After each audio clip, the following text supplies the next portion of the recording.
Why the Lizard Continually Moves His Head Up and Down, a West African Folktale. In a town not very far from Anansi's home lived a great king. This king had 3 beautiful daughters, whose names were kept a secret from everybody except their own family. One day, their father made a proclamation that his 3 daughters would be given as wives to any man who could find out their names. Anansi made up his mind to do so. He first bought a large jar of honey and set off for the bathing place of the king's daughters. Arrived there, he climbed to the top of a tree on which grew some very fine fruit. He picked some of this fruit and poured honey over it. When he saw the princesses approaching, he dropped the fruit on the ground and waited. The girls thought the fruit dropped of its own accord, and one of them ran forward to pick it up. When she tasted it, she called out to her sisters by name to exclaim on its sweetness. Anansi dropped another, which the second princess picked up, she, in her turn, calling out the names of the other 2. In this fashion, Anansi found out all the names. As soon as the princesses had gone, Anansi came down from the tree and hurried into the town. He went to all the great men and summoned them to a meeting at the king's palace on the morrow. He then visited his friend, the lizard, to get him to act as herald at the court next day. He told Lizard the 3 names, and the latter was to sound them through his trumpet when the time came. Early next morning, the king and his court were assembled as usual.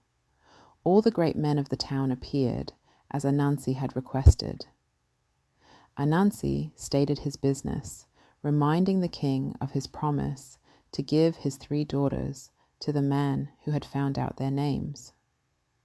The king demanded to hear the latter, whereupon Lizard sounded them on his trumpet. The king and courtiers were much surprised.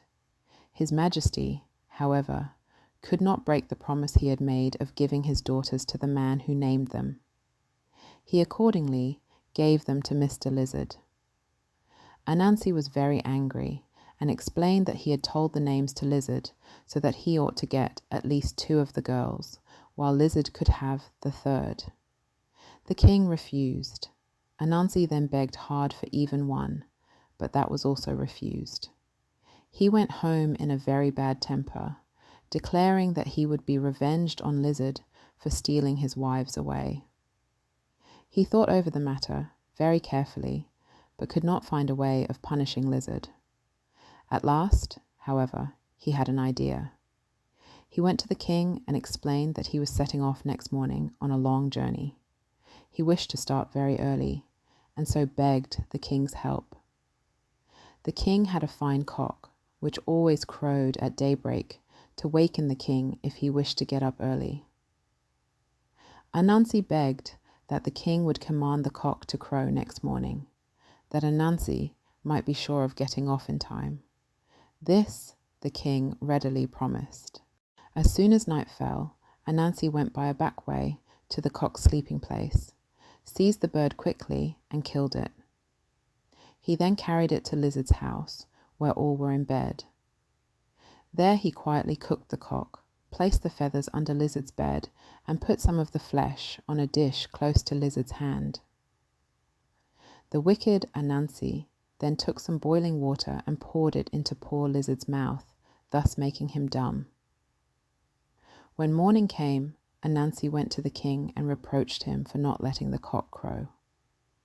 The king was much surprised to hear that it had not obeyed his commands.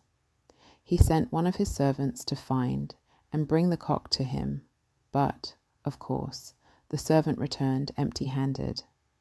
The king then ordered them to find the thief. No trace of him could be found anywhere.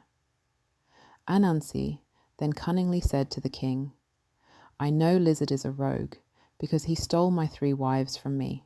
Perhaps he is the thief." Accordingly, the men went to search Lizard's house. There, of course, they found the remnants of the cock, cooked ready to eat, and his feathers under the bed. They questioned Lizard, but the poor animal was unable to reply. He could only move his head up and down helplessly. They thought he was refusing to speak, so dragged him before the king. To the king's questions, he could only return the same answer, and his majesty got very angry. He did not know that Anansi had made the poor animal dumb. Lizard tried very hard to speak, but in vain. He was accordingly judged guilty of theft, and as a punishment, his wives were taken away from him and given to Anansi. Since then, lizards have always had a way of moving their heads helplessly backward and forward, as if saying, "How can anyone be so foolish as to trust Anansi?" The end.